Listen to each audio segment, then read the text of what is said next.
Salut tout le monde, j'espère que vous allez bien les amis, on se retrouve aujourd'hui pour une nouvelle vidéo. On va démarrer avec la une du quotidien AS, on va pas regarder celle de Marca parce qu'il n'y a rien d'intéressant sur celle de Marca. En tout cas on retrouve cette une du quotidien AS avec ce titre triplé Objectivo, les trois objectifs du Real en cette fin de saison. Évidemment, c'est encore les compétitions sur lesquelles le Real peut aller chercher un titre, à savoir la Liga, la Ligue des Champions et la Copa del Rey. C'est d'ailleurs Carlo l'a redit hier, c'est la première fois depuis 3 ans qu'au mois de mars nous sommes encore en mesure de lutter pour tous les titres. Alors il est vrai que par le passé, les amis, souvent le Real était éliminé en Coupe du Roi, c'est souvent la compétition qui ne réussit pas vraiment au Real. Là le Real est encore bien présent et même aux portes d'une finale de Coupe du Roi, alors que bon, c'est pas forcément la saison la plus incroyable et sur le plan des performances, c'est pas la plus incroyable, mais pourtant le Real est encore en lice pour aller peut-être chercher les triplés. Et on a une petite déclat aussi de Kylian Mbappé qui nous dit voilà, conseguir el triplete sería extraordinario. Aller chercher ce peut-être potentiel triplé serait quelque chose d'extraordinaire. Bon, on l'a dit les amis, il y a évidemment une compétition qui semble assez simple. C'est la Coupe du Roi entre guillemets, puisqu'il n'y a plus qu'un match avant de rejoindre une finale. La Liga, le Real n'a pas forcément son destin en main, et la Ligue des Champions, il va falloir évidemment faire mieux, je pense, face aux Gunners que ce que l'on a proposé depuis quelques semaines.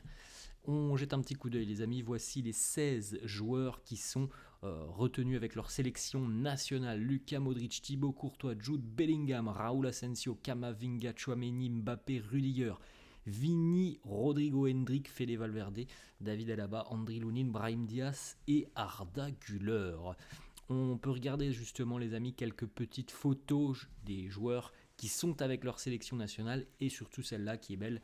C'est évidemment un grand moment pour lui dans sa jeune carrière, lui qui est passé du Real Athletic, donc de l'équipe B, à la sélection espagnole en l'espace de 4 mois. Raúl Asensio a participé à sa première séance d'entraînement hier avec la Roja espagnole. Voilà des petites photos de Raúl Asensio, on le voit notamment là, vous le voyez aux côtés d'Alvaro Morata.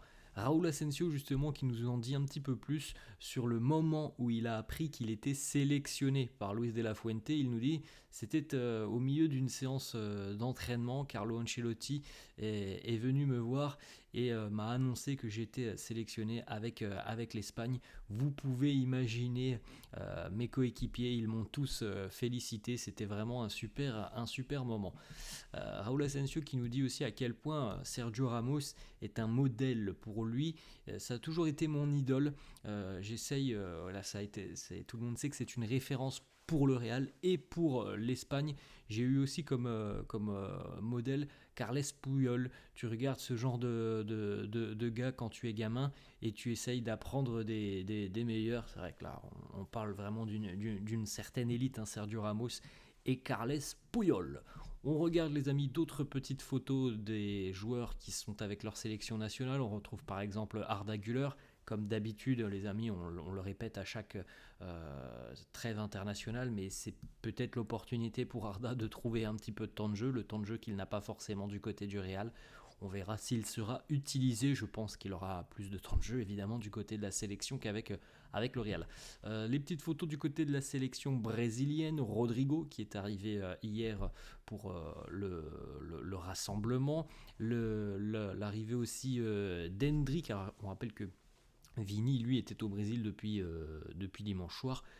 Rodrigo et Hendrick sont arrivés hier. La petite photo justement, on retrouve Vinicius lors du repas avec la sélection brésilienne hier. Du côté de la sélection anglaise, Jude Bellingham, vous le voyez, le pouce levé, et juste derrière lui, vous voyez son sosie, c'est pas compliqué, hein, c'est le jeune frérot de Jude Bellingham, c'est Jobe qui est juste derrière lui. Alors je vais pas vous mentir, hein, j'ai pas suivi du tout la liste de la sélection anglaise, donc je ne sais pas si Jobe est sélectionné ou alors s'il est peut-être, je présume qu'il est avec les sélections U21 de l'Angleterre, mais j'ai pas suivi, hein, donc je pense qu'il est avec les U21, mais voilà, ils ont pu se retrouver notamment au camp de base de la sélection anglaise. On va regarder les amis cette petite déclaration de Kylian Mbappé qui a été interrogé par le quotidien Le Parisien, notamment sur justement voilà, le Paris Saint-Germain qui, selon certains, joue mieux sans Kylian Mbappé. Mbappé a répondu d'ailleurs, voilà, moi ça ne m'intéresse pas, je leur souhaite le meilleur, moi je me suis concentré sur le Real et peut-être le triplé que l'on peut aller chercher. Il a été aussi interrogé sur le Ballon d'Or, il nous dit qu'est-ce qu'un joueur qui peut remporter le Ballon d'Or? Rodri, est-ce que pour vous c'est un joueur qui peut remporter le Ballon d'Or? Moi, je pense que le Ballon d'Or aurait dû aller à Vinicius, mais à la fin, c'est Rodri qui l'a eu. Si vous m'aviez dit ça il y a 3 mois, qu'est-ce que vous auriez dit? Mais de quoi parle-t-il aujourd'hui? Je ne sais pas. Nous ne savons pas qui sera le Ballon d'Or. On sait que voilà, des joueurs peuvent être récompensés, même peut-être un gardien. Il a raison, Kylian Mbappé. À l'heure actuelle, c'est quand même assez difficile de savoir qui va prétendre très sérieusement au Ballon d'Or en fin de saison. Et comme il le dit, il y a 3 mois, vous auriez certainement rigolé si vous aviez annoncé que je pouvais prétendre au Ballon d'Or. Voilà, les choses ont un petit peu changé. Il est certainement revenu dans la course. Est-ce que ça sera suffisant, les amis? Bon, ça c'est un autre débat, hein. Il va falloir gagner des titres sur cette fin de saison avec le Real. Il y a quelques joueurs évidemment qui peuvent ambitionner ce Ballon d'Or en fin de saison, et je pense qu'il y en a du côté du Barça. Voilà, on verra les titres qui seront remportés en fin de saison. C'est quand même une part importante, hein, d'un éventuel Ballon d'Or, les titres remportés.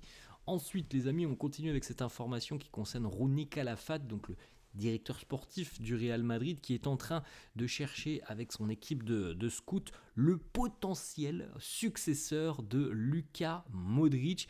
Du côté du Real, on travaille très dur pour lui trouver un remplaçant. Alors, on n'a pas eu plus d'informations. Est-ce que c'est quelqu'un qui est déjà au plus haut niveau? Est-ce que c'est un jeune qui est suivi depuis quelques années?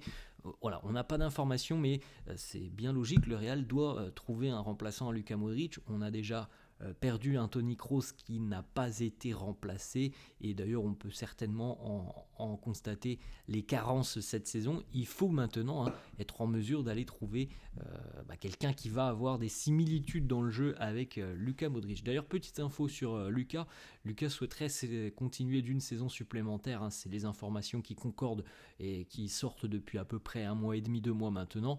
La décision finale sera prise au mois de mai à l'issue de cette saison, mais en tout cas Luka souhaiterait prolonger l'aventure et pousser donc jusqu'au mondial 2026. On regarde aussi cette petite photo qui est très importante, les amis. Dani Carvajal a rechaussé les crampons. Encore une fois, c'est une nouvelle étape, hein, du processus de récupération pour le défenseur espagnol. Alors on verra quand il reviendra, mais on sait qu'il pourrait peut-être avoir un rôle important sur cette toute fin de saison.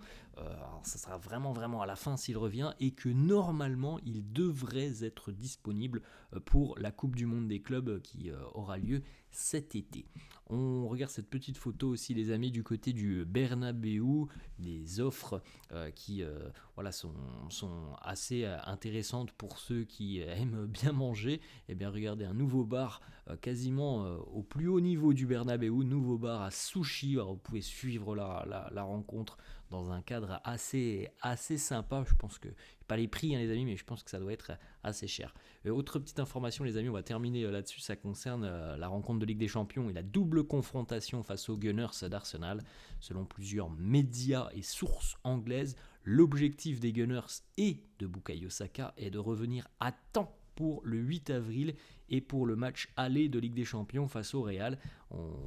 Voilà, ça serait pas une bonne nouvelle pour le Real, hein, de revoir Bukayo Saka. Voilà les amis, la fin de cette vidéo, j'espère que ça vous a plu. N'hésitez pas, comme d'hab, à lâcher un petit pouce bleu. Merci à tous ceux qui le feront. N'hésitez pas à vous abonner à la chaîne. Je vous souhaite une bonne journée et je vous dis à la prochaine. Ciao.